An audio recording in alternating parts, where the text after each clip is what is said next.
Okay, welcome to the 11 Days of Global Unity Telesummit, celebrating the 15th anniversary of 11 Days of Global Unity.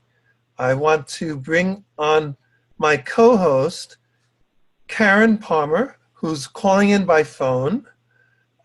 Karen, please join us and say hi. Thank you. Hi, welcome everybody. I'm so happy to be here, and I just wanted to give a little information about my co-host, Rick Ulfick, and We the World is a global platform that unites and amplifies the efforts of people, organizations, and movements working for the common good.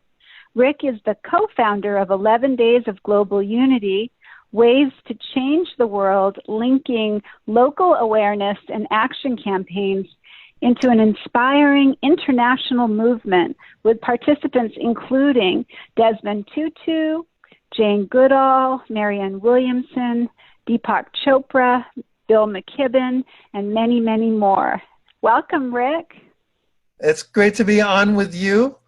So we have a little technical challenge for you being on the phone rather than on video, but it's great that we overcame that and you're with us on this call. We have a very exciting call today. This is the final of the major summit calls for the 11 Days of Global Unity Telesummit. Let me just tell our viewers about our host. Karen Palmer is a mom who made a wish that sparked a kindness revolution. She is a global kindness leader and educator at globalkindnesstv.org and a live stream and social media expert, a best-selling author, and she co-produces several popular online talk shows. Thank you, Karen. And thank you all so much for joining us today. We encourage you to check out all of these panels for the 11 Days of Global Unity Telesummit that are based on each of the 11 themes for change. Together, these 11 themes and calls to action form a blueprint for global transformation. Today, we will be talking about peace for the International Day of Peace, September 21st, and the importance of working to make a cultural shift toward we consciousness that prioritizes the health and well-being of all in our societies for a culture of peace and nonviolence in the world. Today, to discuss this, we are excited to be joined by John Raymer, Deborah Greene, Monica Willard, and Michelle Reid. So let's start with John. John Raymer is founder of Compassion Games International and co-creator of the Synergized Impact Network Exchange, SINE, a collaborative community that has created a dynamic engine fueling collective empowerment for the mutual evolution and growth of its members. Welcome to the 11 Days of Global Unity Telesummit, John Raymer. Thank you, Rick. Thank you. And congratulations to you and everyone at We the World for 15 years of a remarkable gift to the world that's unified us. The Compassion Games participated, I think, in 8 years of the 15 since we started. And Exactly. I wish I could say we don't need it anymore. We've unified the world and we're all working together, but we're not there yet. So I'm, as you can see, on the road to 2020, using this year as a springboard for next year, which is to launch a decade focusing on achieving the UN global goals and reinventing the planet and peace on earth by 2030. Wonderful. And you're literally on the road in your car. I'm in here. We're doing it. I'm not going to stop until we get there. And I love that this year, as you know, we've been doing the missions every day, connected to the themes, Andy Smallman and his genius. And we're making these sine waves to get the word out like we never have before. But also, the beauty of this year is the connection with the climate crisis and the theme that the International Day of Peace focuses on in terms of climate action. And what you saw yesterday with people out on the streets and the recognition that it's going to take all of us. And I wish Greta Thunberg was running for president, because she certainly would have my vote. And what an inspiration she's been, and the way of reframing, just like with the compassion game, survival of the kindest. She's turned her Asperger's into an asset and says that, you know, hey, look, it's just black and white to me. There's a crisis and we're not doing anything. So I feel inspired to be a part of the 11 days, but a part of this greater movement of all of us with our own unique expressions, but also realizing that we have so much in common, and the challenges that we face are so great that the game is to come together in unprecedented unified action. So thanks for including us, and thanks for all the good work that everyone that's on the panel. I know a lot of the panelists, and I'm also committed to hang in there to do whatever we need to do to realize the vision of a unified world, a we world, as you would speak about. Exactly. And do you want to say something about the vision that you're embarking on, the 10 years from 2020, or actually from now, really, and Peace on Earth by 2030, and the whole thing of the International Day of Peace and International Holiday and all of that? Yeah. Well, next year, the International Day of Peace is going to be on Monday. So we thought we need a 3-day weekend, especially since it's such a auspicious time launching this decade. And what happened was, it actually, one of the first sine waves we made was with His Holiness the Dalai Lama when we were in Dharamshala last year in 2018. And that's where we talked about, because he had asked to come for us to visit to talk about what had happened since the Seeds of Compassion in 2008, which launched the International Campaign for Compassionate Cities and the Compassion Games then that followed. So the vision is a decade. We're looking to have 100 million people online simultaneously during that weekend, and use the weekend to birth so many expressions of unprecedented unified action. David Gershon assigned members working on Peace on Earth by 2030. And there's a whole long list of folks who get the call that that decade is going to be decisive. And the idea of the global goals to be achieved by 2030 gives us some more momentum. If we can get enough of us to realize our power and wake up out of the trance we're in, to realize that each of us in our own way can make a difference in our global challenges, then that decade is going to be the most decisive decade of our lifetime. And we're committed to using that time to come together. New concepts of synergy, innovation, collaborative learning, and unprecedented unified action. So it launches a decade there, starting next year, because it's a 3-day weekend. But this year, so today being Saturday, the 11th day is today. Then we're going to play one more day of Compassion Games tomorrow to finish it out for this year, but then start a 1-year journey to next year's World Peace Weekend. So when people hear Peace on Earth by 2030, a lot of people will be skeptical. Is that really possible? Is this kind of a symbolic concept, or are we just kind of shooting for the moon and we'll get as close to that as possible? How would you address, like, someone who says, oh my God, how are we going to have peace on Earth by 2030? Well, it's funny, because I've given it some thought. In fact, I'm inspired by what happened in our own country, in the U.S., with the ending of slavery. I mean, there had to be people who had slaves who said, you know what, I don't think this is a good idea anymore.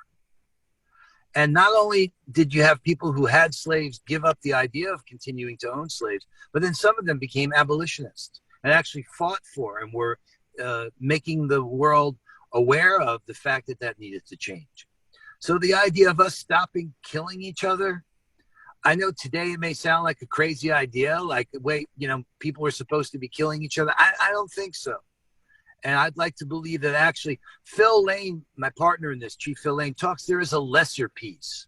So if we put down the weapons and stop killing each other, now that's not quite heaven on earth, but I'll take that as a good step. And I'd like to believe that we can gain enough awareness as a planet and have enough consciousness and competence to work out our disagreements in ways that don't have to have us killing each other. So yeah, believe it or not, I'm actually aiming for stop the killing. I mean, Deborah Greene will talk a little bit about this, the 3 feet around you. If you could just take responsibility for the 3 feet around you, if each of us did that, or enough of us did that. We don't need everybody. We need just a critical mass of dream keepers who believe that it's possible. And it starts here. So I'm in. I hope I'm not alone.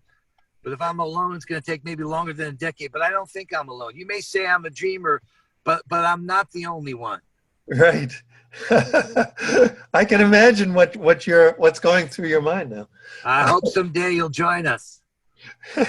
Exactly. Well, if you and we are successful and 100 million people join this effort, that's more than 1% of the planet. So that's right. In fact, Lachlan Art's talking about his climate initiative, which is empowering humanity to end the climate crisis. They're after 500 million, which is 1 in every 14 people. So while he's working to get 500 million, we only need 100 million. Exactly. So let's bring in our next speaker now. Deborah Greene is the founder and CEO of LiveaMoment, a movement dedicated to creating and funding peace initiatives around the world. She is also a writer, educator, and international speaker. Welcome to the 11 Days of Global Unity Telesummit, Deborah Greene. Thank you so much. I was actually, as you were talking, John, I was looking for the notes about Lachlan, because that's what I think about. It's like, we could do that. That's completely doable. I mean, and after traveling around, one of the things that we've done and that I've done is travel around America. I did that before the last election and drove by car about 10,000 miles by the time I was done over 5 months, and visited 40 states and have hundreds of separate interviews talking to people about their state of peace. And I wouldn't even say it's 1 in 14 who are looking for peace. I mean, it's 99.9. I think when people feel safe, they're kind and generous by nature. And even the bigot wants to be considered kind among his own people. And like what you were saying about slavery, you just need that 100th monkey. You need that one moment. The 100th monkey is the theory of when you get to a certain level, you just need one more person to believe in it, and then the whole group goes over to that side. And so I think that's what's happening right now, is that, why don't we all be that last 100th monkey that says, no, peace. Peace. Exactly. Yeah. And do you want to tell us about LiveaMoment? Yeah. LiveaMoment, we have an app that connects people in moments of global pause around the planet. And we're just asking for one small moment. Just live one little moment. These are bite-sized ways that, in a sense, even finding your center for a second actually is kind of a rebellious state at this moment. To believe in peace, to hold the place of peace is fierce right now. So to actually say, I'm going to pause and find my best self rather than self-interest for one moment.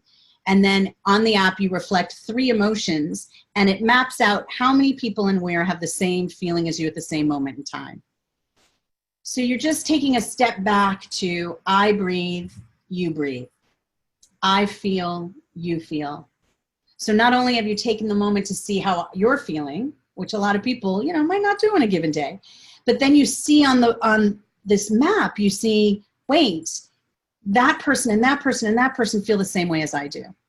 And you don't see the face, you just see lights, which I actually think is better because it creates this kind of global unknown. It could be any one of these people out here. And the idea is to stretch your humanity, right? To practice your ability to be thinking in an empathetic way. So if you actually register and you realize there are 5 people in the room that feel loss, I'm not the only one that's feeling loss. I'm going to look around the room and wonder, is it that person? Is it that person? Wait, is it right there? I'm outside of myself looking for the connected dot. And it's fun because we're finding all sorts of different ways of doing that. We're working with Pathways to Peace. I'm so honored that I get to be, involved with them, involved with directing their peace technologies, which is a new direction for Pathways.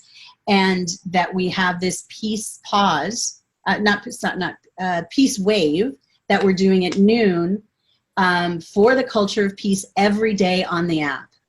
And then we're actually doing sine waves every day. So you could just take a moment at noon on your time zone with all these people all around the world. And so that's the first step, right? Let's get 1 in 14 to do that. Just pause, 3 feet, 3 emotions, 1 time a day.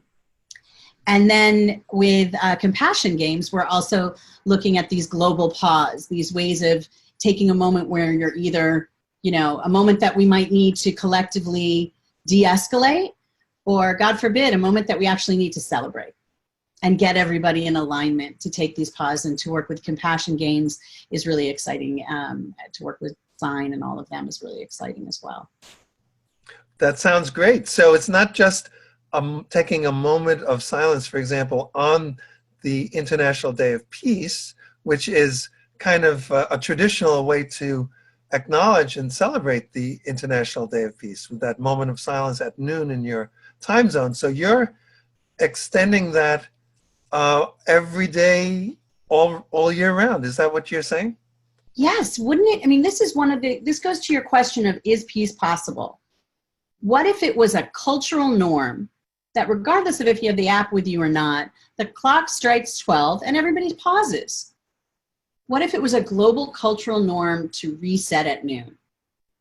And that was like the beginning of my journey of when I started creating LiveaMoment. That's what I want to see, is like that for real, in the midst, we pause and find our best self.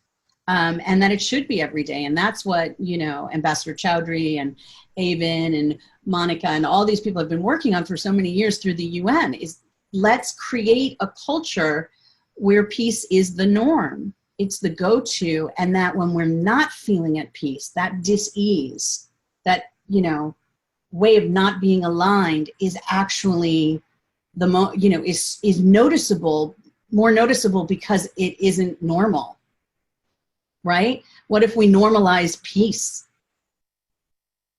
Exactly. That sounds great. And I'm so glad you mentioned Pathways to Peace and Avon Madison and all those folks, because they were definitely partners to co-create and launch 11 Days of Global Unity 15 years ago. Can I tell you something funny, Rick? When I met her maybe 6 or 7 years ago. I've been doing this project now for 4 or 5 years. And I don't, I don't get shaken up by celebrity much or anything like that. But when I met Avon Madison, I cried. I saw her and I kind of fangirled on her. I was like, you don't understand that since, for the last 20 years, you have changed my life. Wow. And so to now be a part of her organization is the equivalent of a dream come true for me. Isn't that wonderful? That's so great. So keeping on the theme of the International Day of Peace, of course, we can bring in Monica Willard. Monica Willard has inspired me with her commitment to peace and unity for over 20 years. She has many affiliations, including United Religions Initiative and Peace Jam, as well as being co-chair of the UN NGO Committee for the International Day of Peace. And she has contributed to 11 Days of Global Unity in profound ways over the years. Welcome to the 11 Days of Global Unity Telesummit, Monica Willard. Thank you, Rick. And I just have to start with happy anniversary. This is a big one. And I was there at the beginning, and we helped name the different days. And it was a joy to work with you and Deborah Moldow and Sandy Weston. The 4 of us had that call to name some of the different ways. Yes, we needed it. You were the one who actually said, okay, 11 days, how about 11 ways? And I said, oh my God, that's it. And that changed the world forever. Well, you have a way of doing that, Rick, and I thank you, and I'm just lucky to work with you and to work with all of you. I am very excited to be on this call because the International Day of Peace has been so special to me for so many years. It was Avon's guidance that started me using the International Day of Peace, and it was in 1997 when the UN was starting this new thing with the internet. And so they wanted to do something, and they actually started with an internet poem for the student observance in 1997.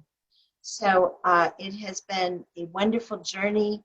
And when you have this annual day, it isn't that there's only peace for one day.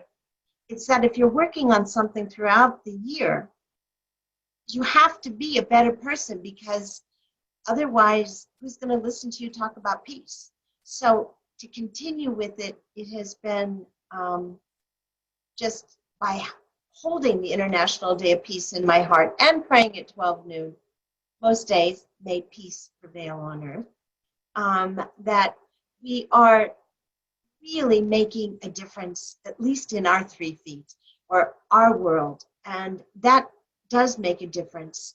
As we put vibrations out, we can invite others to join us. And it's much easier to walk with us when it's a little bit smoother than it might have been otherwise. So it's been my joy. Thanks, Rick. Sure. And do you want to say anything about some of the other organizations that are part of the NGO committee for the International Day of Peace? I mean, there's so many incredible... There are a lot of NGOs, and they come together in and out because it's never been something that's been so precise. The idea of it has always been take it viral. Bring it to your organization in any way that you can. And whether it's the School Sisters of Notre Dame, whether it's the World Peace Prayer Society that is now going by, May Peace Prevail on Earth International, whether it's been the Compassion Games, it's been such a big part of it, the 11 Days of Global Unity, We the World. I mean, there are so many, many, many groups. I would like to bring something in that was a quote in 2003. When you ask, is peace possible? There was a young woman who came to the student observance, came to the Spirit of Peace Summit, and she said, is peace possible? Peace is inevitable. And so I think that's something we ought to look towards. And as John talks about the decade towards 2030, we are looking at the roadmap is there. The UN has put out the Sustainable Development Goals with roadmaps to really coming together in unity, in focus, to make sure that no one is left behind. There is a huge gap, and the gap that I would like to just address for a minute is that it doesn't say enough about militarism. It doesn't say enough about bombs.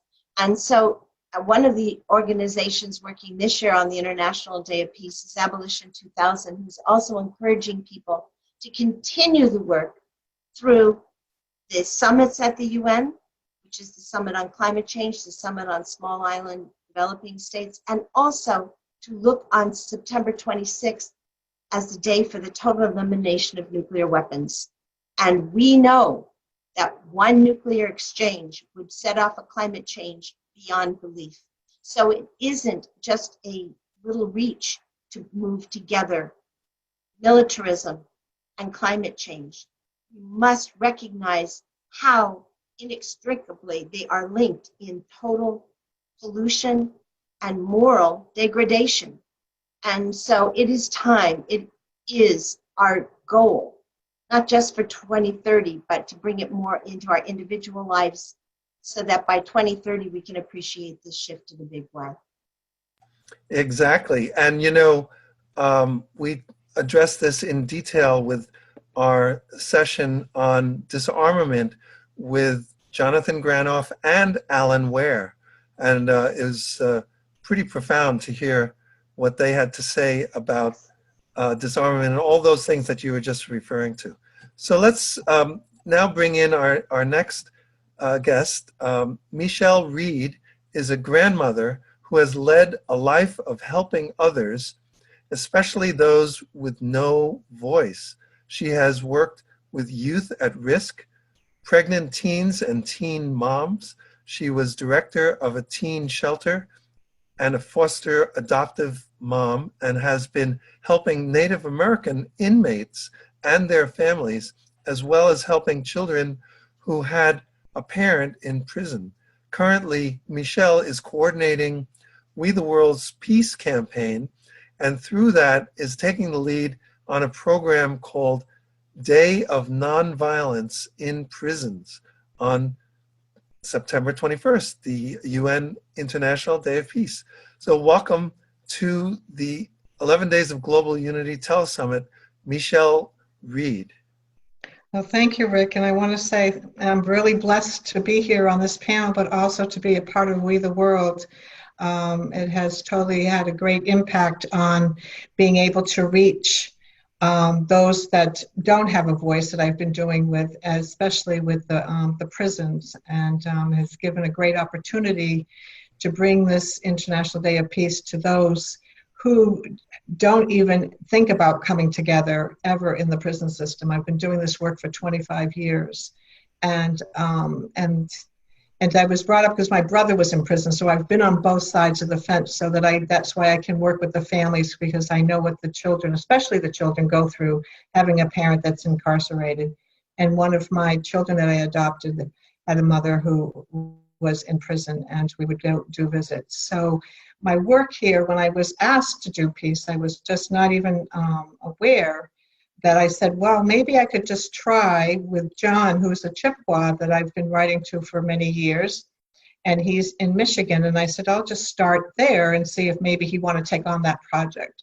And so he calls me once a week, and I gave him the option of maybe trying to do something together, and it has totally just taken off. And he went and got 13 religious groups in the prison to come together, which has been not done ever in a prison in all the years that I've been working in the prisons, to come together to put this program together, and wrote a letter to the warden, which went to the deputy warden, which is now, they had a huge meeting, and it's happening. And they've put together that each one of the groups would have somebody that would speak on peace in the prisons.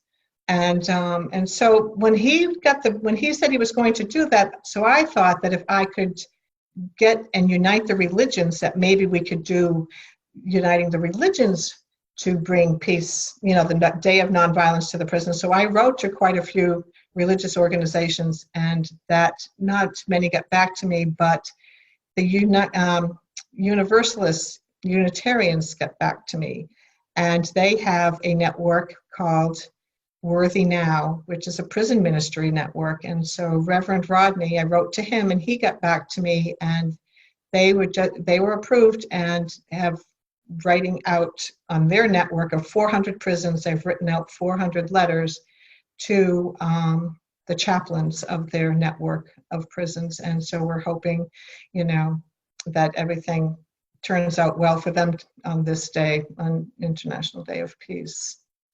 So yeah, that's pretty incredible what you're doing. And, one of the action steps that we have in our freedom campaign is to actually end the use of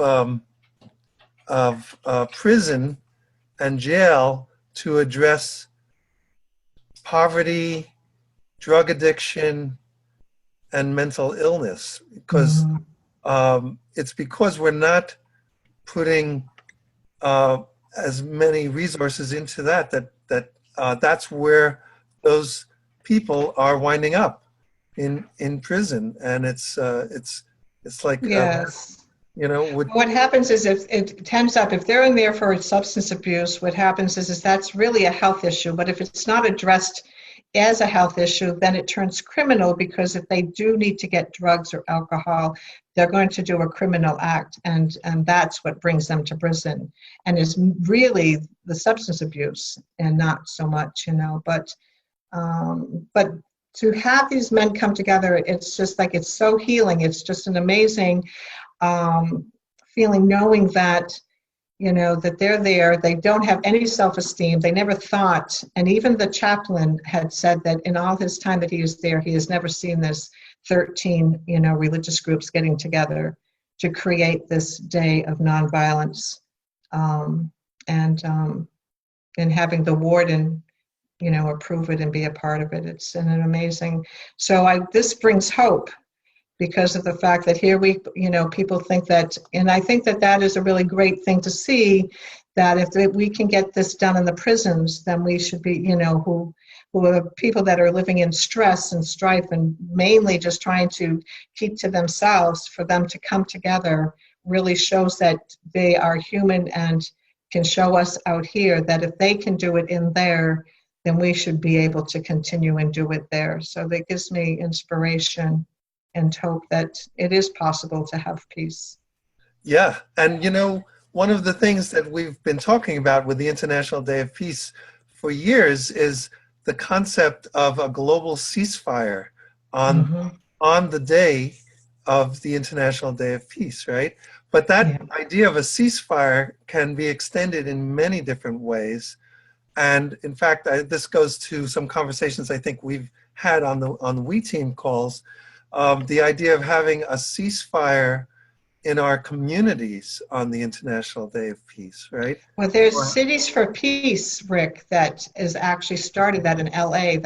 They're working with gang members in the police department. So right. Yes. So a ceasefire in terms of gangs in our community, a ceasefire in terms of domestic violence in our communities, and then a ceasefire, and we've also talked about a ceasefire in the media as a something to go for, and that could be a project that we gather support for. The idea of having a day where there's no violence in like violent films or violent TV shows and that kind of thing. So the concept of ceasefire is very powerful, and what you're doing about doing with having a ceasefire in prisons sounds, fabulous. So thank you. Thank you. So let's open it up for roundtable, and I'd love to hear from Karen to start our roundtable discussion. So here's a question. Do we need to achieve global unity, weak consciousness, and a culture of peace in order to keep the climate crisis and the mass extinction of species from becoming irreversible in the next 10 years? And is such a cultural shift possible given the political polarization we see in the United States alone? Well, I would say, that really this is a crisis of care. And when we start to see how really involved we are, just like this beautiful panel that we have, that when we start to bring those three I's, to inform and to inspire and to involve, to go from a me society to a we society using those three I's, I really believe with all my heart, and I've always believed this, and that's how I got involved with all of this in the beginning, is if enough of us, just like Deborah said, the 100th monkey, if enough of us believed in kindness again, kindness is the key to global unity. You see, if we are kind to each other, we start to see the humanity in each other. We start to see the connections. We start to notice, like right now there's a fire going on, and I just got a notice that my neighbors up in the next city have just been evacuated, and so now what am I going to do? I'm going to find out how I can be of service. How can I help? That's what we do. That's how we have peace on earth. When each one of us starts with a crisis to care, to have seeing the climate crisis as a crisis to care, seeing the ceasefire as a crisis to care, so that we can realize that when we work together, we truly accomplish twice as much. And that's why bringing all of these beautiful people in a panel together is such an incredible, extraordinary experience that I will never forget. Because honestly, it's just, I hope every person who's listening to this and is watching this is going to share this to their timeline and to their groups, because this is what we call sacred social media. This summit is about really using our social media for a greater good, to really expand the possibilities. So that's what I have to say about peace. I believe it's more than possible. I believe I see it happening, just like I see kindness and people believing in kindness again. I see it everywhere now. But I'm looking for it too.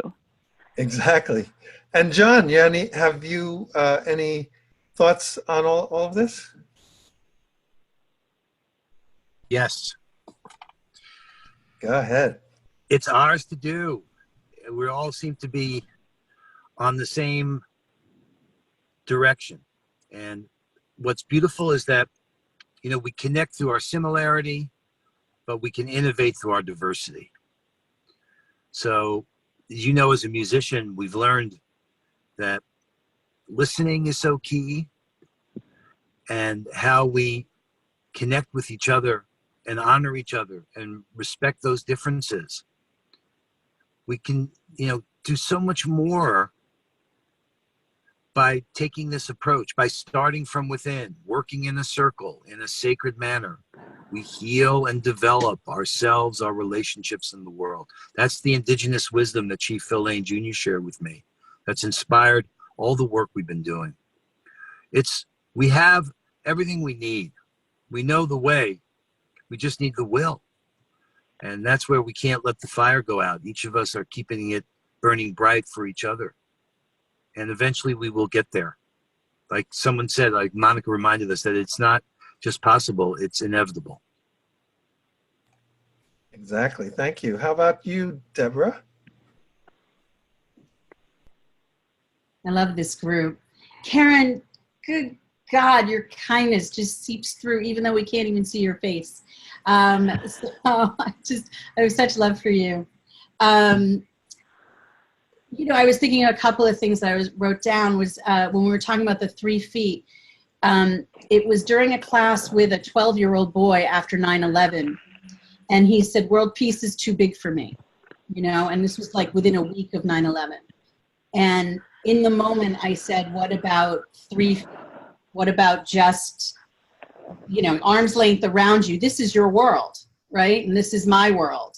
And what if we had, dominion over that," which we all know how difficult that can be.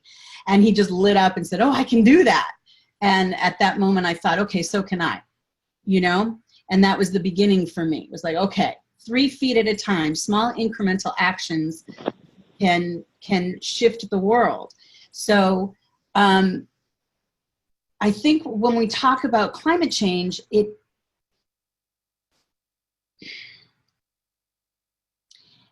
I'm not fatalist, okay? But it's not about saving the world any longer. It's about who am I going to be in this moment in time in history. The world's going to be fine. It's going to do what it needs to do based on our actions or inactions. And who are we going to be during this period of time when it's healing? Hopefully we go into a healing mode. And what are we going to do, and how are we going to show our kindness as people end up on islands waiting for rescues or in the middle of these huge diasporas? Who am I going to be? So I want to see a shift from legacy thinking to understanding that legacy thinking is who I am today. Yes, I care about the next generation, but the way I care about them is how we are going to handle whatever the next disaster is based on climate change right now. And I have one more thing to say about the ceasefire thing that is an example of that action of one person at a time. We're just started working with a group, and I'm really excited to share this with John as well. John, I just got off a call with somebody, and it's technology in the Middle East. And instead of, we have this technology, and I said, okay, what if I give you licensing for your community to build something where you can create ceasefires across between Israeli and Palestinians. Like you do it, in your own community, in your own way, one person at a time, deciding to recognize the person across the barrier as the same. Yeah. And so this will shift everything, in my opinion. One person at a time. It has huge, huge, huge ramifications. Wow, thank you. Any thoughts, Monica? Yes, I am very hopeful. I think that what we have to do is wake up and work together. But I have this image that comes from the prayer that Bill Swing wrote on the nuclear prayer that's on United Religions Initiative's website. And it talks about the fate of the world is in our hands. And so I think that we really need to treat this world and believe and know that what we do makes a difference. Now, thinking about some of the little things that people might have done in preparing for the climate action for peace, I stopped buying baggies. And it is amazing how many plastic Ziploc bags I would be using in a regular week, and how treasured recycled ones are, because there are times when things are just too messy. But it is amazing how little things can make a big difference, and we have to change how we are living in an unsustainable time right now. I think about how much air conditioning was used this summer here, and I wonder about the people who are walking from Guatemala. I think we have to be aware that we are one in a world with a lot of people, and it does make a difference to make better choices in our lives, to set different examples. And I know some of you are vegetarians, and we know that what we eat makes a big difference, whether it's local, whether it's plant-based, and being healthy in general is something we really have to take very seriously. If we want the earth to be healthy, we have to live it. And I'm reminded about a little boy who went to Mahatma Gandhi. The mother was so concerned that he had been eating sugar, and he said to her, "Bring him back in 3 days." She was a little surprised, and she brought the little boy back in 3 days. And he talked to the little boy about not eating the sugar that he was eating.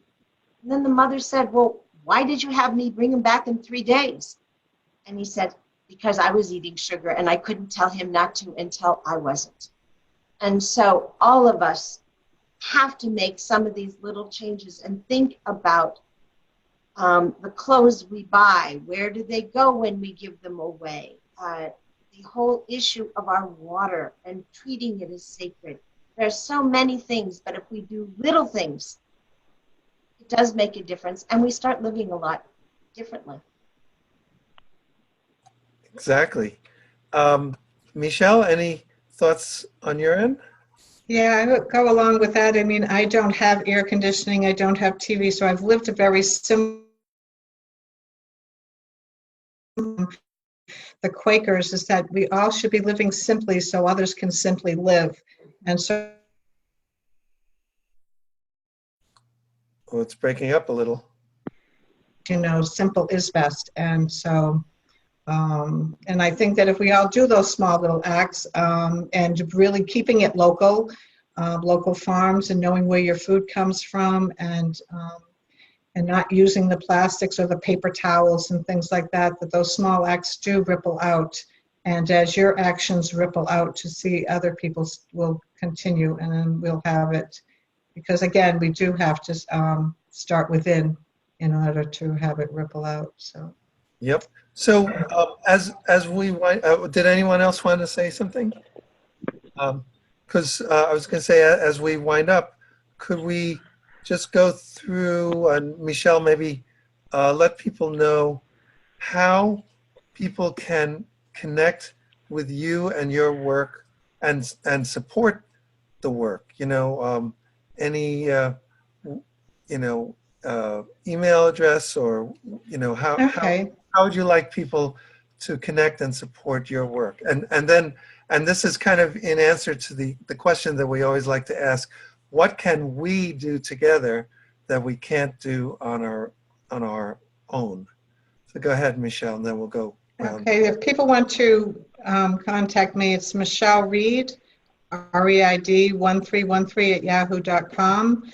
And as far as helping, I mean, if you are in a position where you might want to join, like Worthy Now, because they do have a pen pal place, because there's a lot of inmates that are in prison that don't have anybody, and that it would be kind of nice to be able to to have somebody on the outside, because if they do have that, if they do get out, they have a better chance of staying out if they do have contact with somebody that's really caring on the outside. It's proven that they won't go back in. So I thank you. Sure. And Monica? I am very blessed to represent the United Religions Initiative at the UN, and I need to talk to you about how we do work together with the different religions, Michelle. It's a wonderful organization working in circle with at least 3 distinct religions or spiritual traditions, our indigenous traditions. And you can get me at mbwillard@uri.org, and URI is kind of a we. And we are very collaborative. We are in 108 countries. And the International Day of Peace is something that we do throughout the URI, and we work with our local communities in churches. And we do ask people to pray at 12 noon for 1 minute, or pause for peace, whatever is in their tradition. And so we will be deeply connected globally, Deborah. And that peace wave around the world at 12 noon every day, because we've already had it in many places on the 21st already. But it can happen at 12 noon, and we can regroup together. I like that grouping there. So thank you for that inspiration, and thank you, Rick, for having this call today. Happy International Day of Peace to everyone listening to this call. Yeah, definitely. And Deborah, how can people connect with you? Monica, you're infectious. Your excitement is infectious. So it's LiveaMoment. It's a Apple, and on the iStore, on the Apple Store right now, but it will be in Android. You can feel free to reach me directly, Deborah, DEBORAH, @liveamoment.com. And we're also working with Pathways to Peace. Again, it's this, join up and just sign up for the Peace Wave. Just that 1 moment a day to connect and take a pause would be the greatest way for me to see it just grow and grow and grow.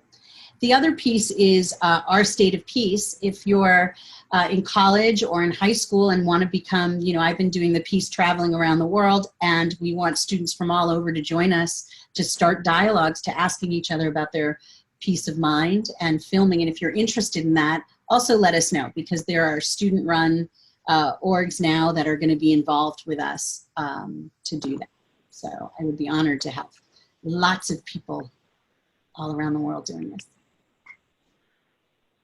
That sounds great. And what about you, John? How do people connect and support your work?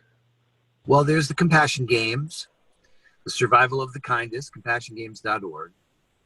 And there's also what we've been doing together. I think almost everyone on this call is a part of this alliance, this global alliance of social change innovators that are committed to large-scale behavior change through collaborative learning and innovation and unprecedented unified action. And that's SIGN. That is a SINE, Synergized Impact Network Exchange, SIGN.network. It's our collective best foot forward in the spirit of turning what we have into what we need, and really doing the kind of work that's making an impact and difference for each of us and all of us. So it's a beautiful manifestation of your vision, Rick, for We the World, and for so much of what we're all been working for and working together on. So I look forward to learning more about whatever you're up to, whoever's watching this, and let's see how we can turn what we have into what we need. Exactly. And Karen. Yeah, the best way people can connect with me is at Global Kindness TV, like television.org. And then you can email me directly at karenpalmer@wetheworld.org. And I'm just honored to listen to anybody who has a voice that wants to amplify that voice, and anybody whose voice is kind of shaking because they're not sure if they're going to be able to be heard. I really want them to reach out to me if they're watching this. Yeah, definitely. And for We the World, you can go to we.net. We have right on the homepage ways that people can connect as individuals. You can join the We team. Many of the folks on here, Karen and Michelle, and on other parts of the Telesummit are part of the We team. And you can also join the We team by signing up right at we.net on the homepage. And then if you have an organization, you can sign up your organization to participate in 11 days and the 11 campaigns for change that go all year round. We have the Global Unity calendar, which is shared with the Compassion Games and other organizations. So if you sign up an event on the calendar, it's shared with all the organizations that are synchronized with the calendar. It's a free public international calendar and a great resource to allow people to know what's going on in different parts of the world.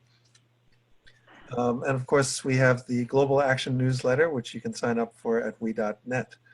So I want to thank everyone for an incredible panel and discussion about the possibilities and the realities of peace on our planet. Thank you so much. Thank you, Rick. You're very welcome. And Thank also, you're very welcome. Hey, how about that song? Yes, we're going to close with a song, but before that, I just want to do our usual quote from Jonathan Granoff. I hope that we expand so much that there is no longer any them. So with that, we thought that this being the last major panel of the 11 Days of Global Unity Telesummit, we want to close by playing back a special song written for We the World by 9 volunteer coordinators. I was one.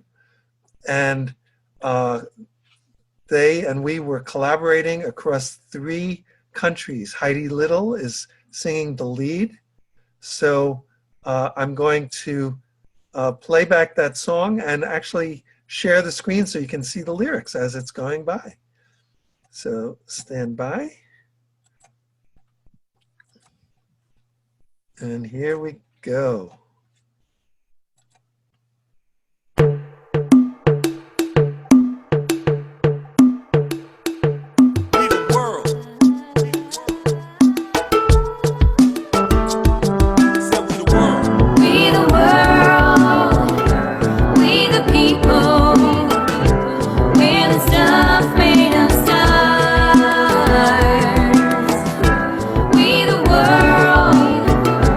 We the people.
Join together, force field to weathers any storm. How union makes earth heaven, the bond that we form. Shows we the world, the insects, the plants and birds.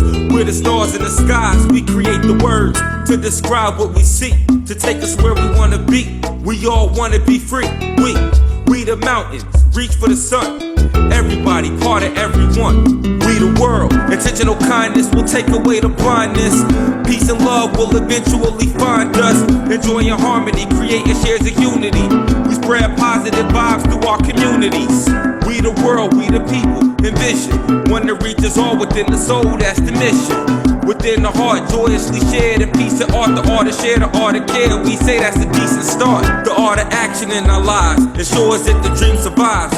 Channels hope and equity drives. Giving back makes you tingle inside like stomach butterflies, and that'll let us rise to the sky. We the world. Said we the world.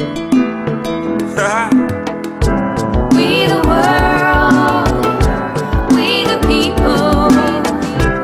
We're the stuff made of stars. We the world. We the people. So near and yet so far. Talk about peace and evolution,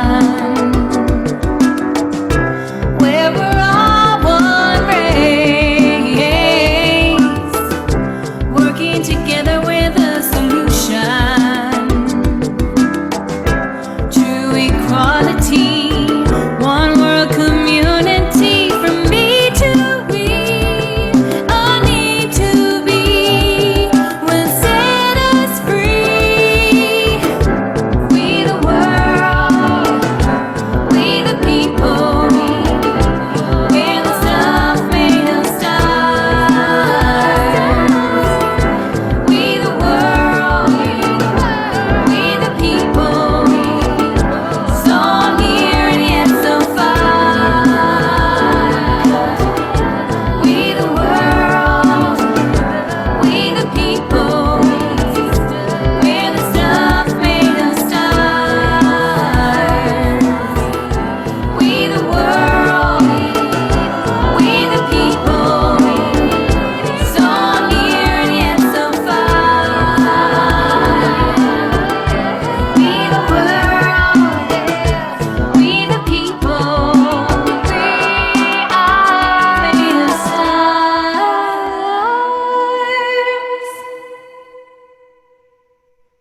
Okay. Thank you all, and have a very peaceful day. Thank you. Bye-bye. Bye-bye.